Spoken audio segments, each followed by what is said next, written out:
Avez-vous déjà pensé à comment notre monde est venu à exister? Comment les mers ont-elles été formées, les cieux étendus si vastes? Qui nous a créés, nous, les humains et les animaux? Quand tout a-t-il commencé? La réponse est simple. C'est Dieu le Père qui a tout créé. Mais avant que Dieu ne crée tout, où était-il? C'est le sujet que nous explorerons dans la vidéo d'aujourd'hui. Autrefois, dans l'étendue éternelle où le temps n'avait pas de sens, il n'existait que la présence divine de Dieu.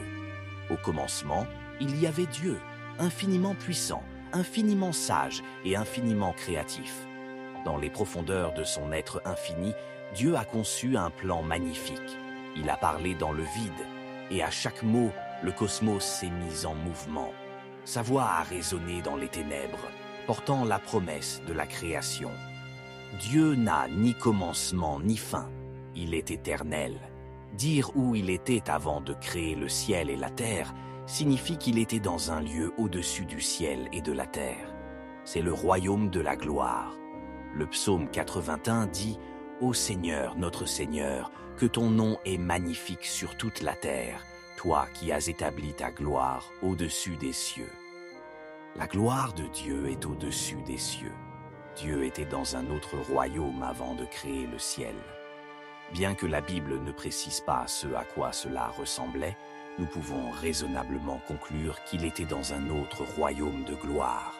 Le psaume 91 parle du lieu secret du Très-Haut.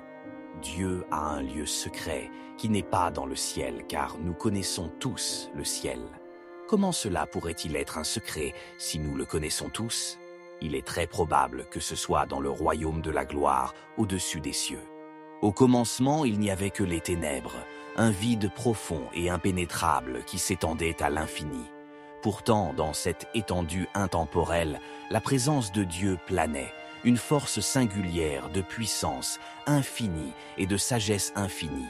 Et dans les 7 jours suivants, sa création magnifique a commencé. Le premier jour, Dieu a parlé dans le vide, avec une voix qui résonnait dans le néant.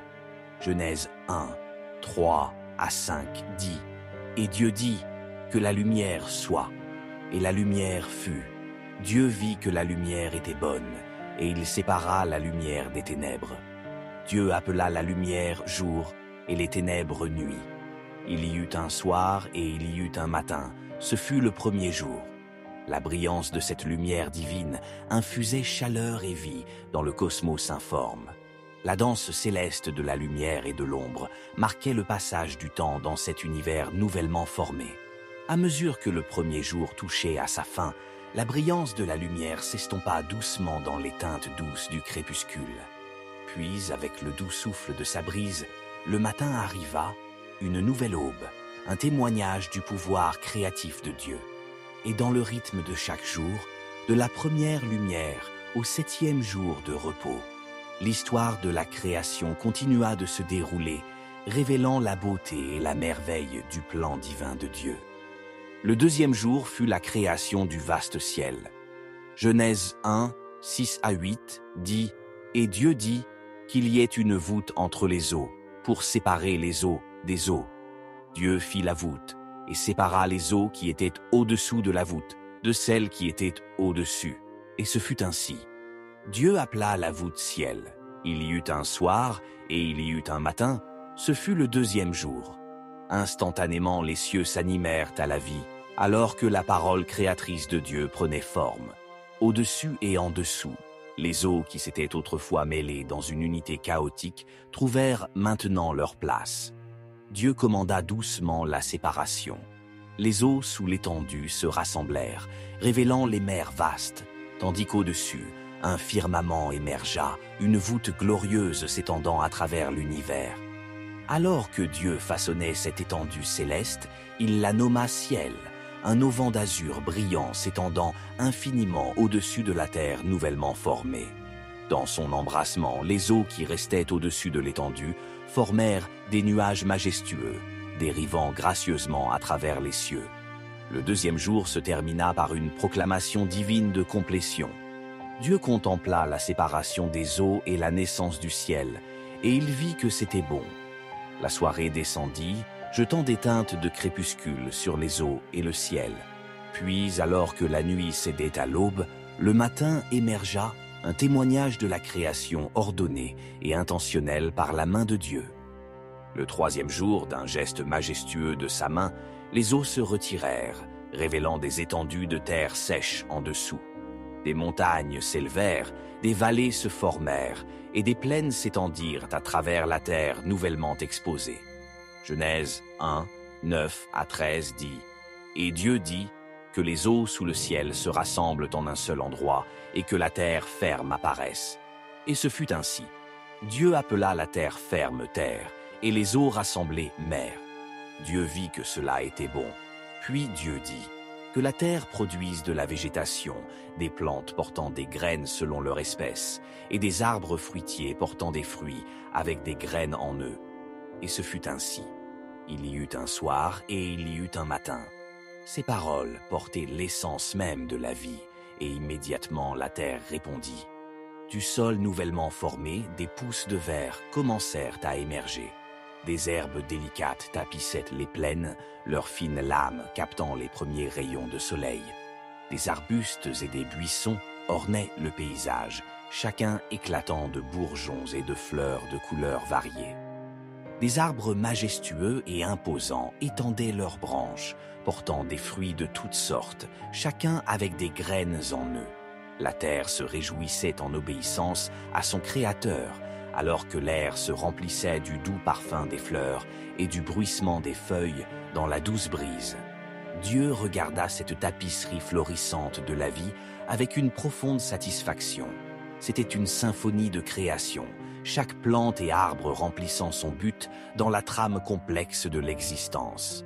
Alors que le soir descendait, baignant la terre dans des teintes de crépuscule, le travail de Dieu le troisième jour était complet.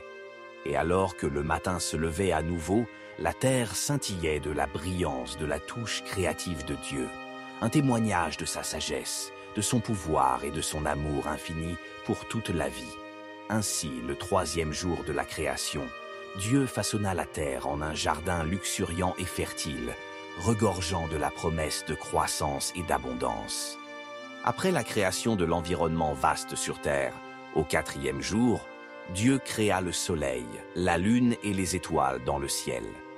Dans l'étendue vaste du cosmos primitif, où les ténèbres et la lumière n'avaient pas encore trouvé leur place, la voix de Dieu retentit avec une autorité divine.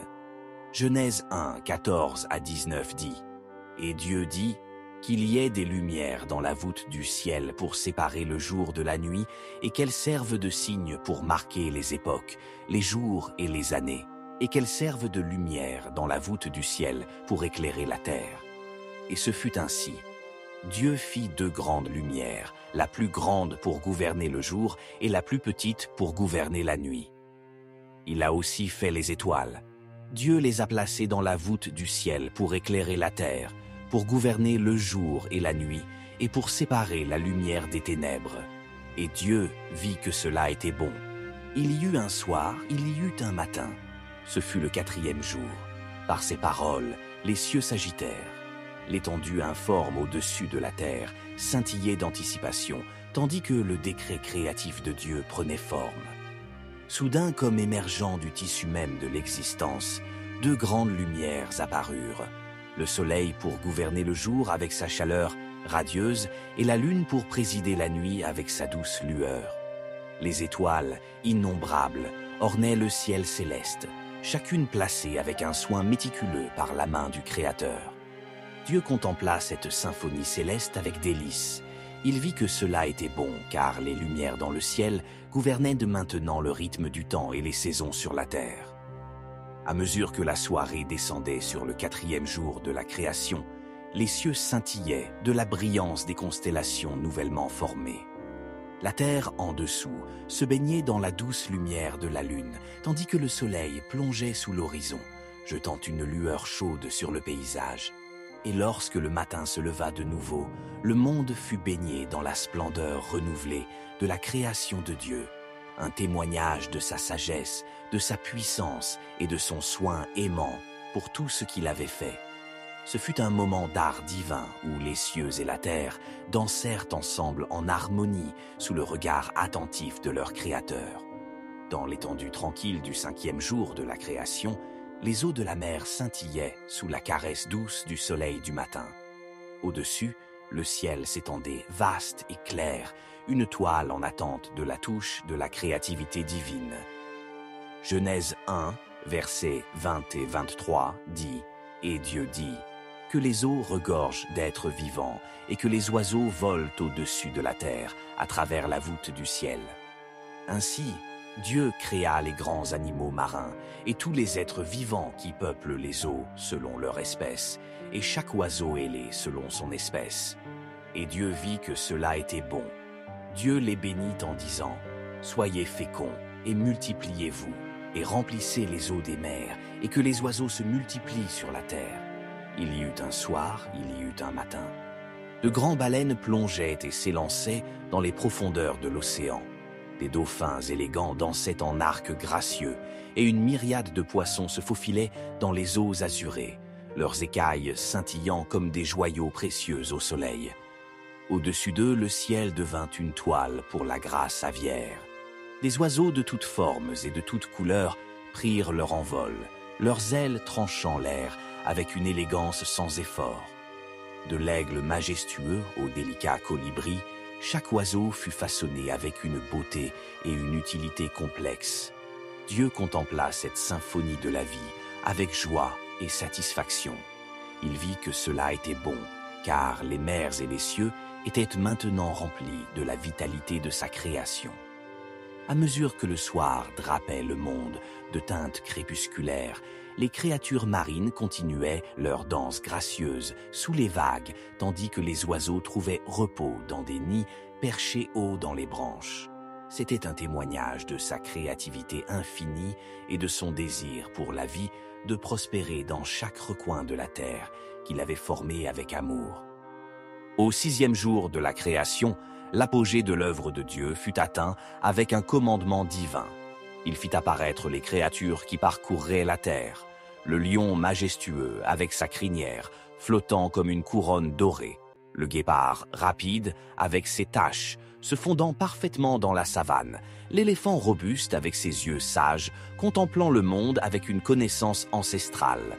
Genèse 1, versets 24 à 30 et 1 dit « Et Dieu dit, que la terre produise des êtres vivants selon leur espèce, le bétail, les animaux qui rampent sur la terre et les animaux sauvages, chacun selon son espèce. Et ce fut ainsi. Dieu fit les animaux sauvages selon leur espèce, le bétail selon son espèce, et tous les êtres qui rampent sur le sol selon leur espèce. Et Dieu vit que cela était bon. Puis Dieu dit, « Faisons l'humanité à notre image, selon notre ressemblance, afin qu'ils dominent sur les poissons de la mer et les oiseaux du ciel, sur le bétail, sur toute la terre, et sur tous les êtres qui rampent sur le sol. » Ainsi, Dieu créa l'humanité à son image. À l'image de Dieu, il les créa. Hommes et femmes, il les créa. Dieu les bénit et leur dit, « Soyez féconds et multipliez-vous. Remplissez la terre et soumettez-la. Dominez sur les poissons de la mer et les oiseaux du ciel et sur chaque être vivant qui se déplace sur le sol. » Puis Dieu dit, « Je vous donne toute plante portant des graines sur toute la face de la terre et tout arbre ayant des fruits avec des graines en eux. Ils seront à vous pour nourriture, et à toutes les bêtes de la terre, à tous les oiseaux du ciel, et à toutes les créatures qui rampent sur le sol, tout ce qui a le souffle de vie en lui. Je donne toute plante verte pour nourriture. » Dieu vit tout ce qu'il avait fait, et c'était très bon. Il y eut un soir, il y eut un matin. Les cieux résonnaient des chants joyeux des oiseaux, leurs ailes peintes en un kaléidoscope de couleurs alors qu'ils s'envolaient. Dans les profondeurs des mers, le commandement de Dieu fit surgir des créatures grandes et petites, nageant en mouvements gracieux à travers les eaux azurées. Tandis que Dieu examinait sa création ce 6e jour, il contemplait la diversité et la beauté de la vie avec une profonde satisfaction. Et à mesure que le 6e jour s'achevait, le soir baignait la terre dans un crépuscule doux, un témoignage de l'achèvement de la magnifique création de Dieu. Ainsi, au 6e jour de la création, le chef-d'œuvre de Dieu se déploya. La terre vivante avec la symphonie de la vie, couronnée par la création de l'humanité, chargée de la tâche sacrée de veiller sur sa création avec amour et sagesse pour les générations à venir. Il vit que cela était très bon, et avec un cœur rempli de satisfaction, il se reposa le 7e jour. Le 7e jour arriva. Dieu embrassa la tranquillité de son œuvre achevée. Les cieux s'étendaient dans une canopée infinie au-dessus, les étoiles scintillant en harmonie céleste. La terre, une mosaïque de paysages, reposait en dessous, respirant au rythme de la vie qu'il y avait insufflé. Ce fut un jour de repos, non par lassitude, mais par la joie pure de la création accomplie. Genèse 2, versets 1 à 3 dit « Ainsi les cieux et la terre furent achevés dans toute leur vaste étendue. Le 7e jour, Dieu avait achevé le travail qu'il avait fait. Ainsi, le 7e jour, il se reposa de tout son travail. Alors, Dieu bénit le 7e jour et le sanctifia, parce qu'en ce jour, il se reposa de tout le travail de création qu'il avait fait.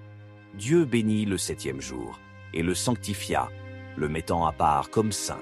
Le 7e jour se tenait comme un témoignage de l'achèvement de l'œuvre de Dieu et de son intention divine pour l'harmonie et la paix dans toute la création.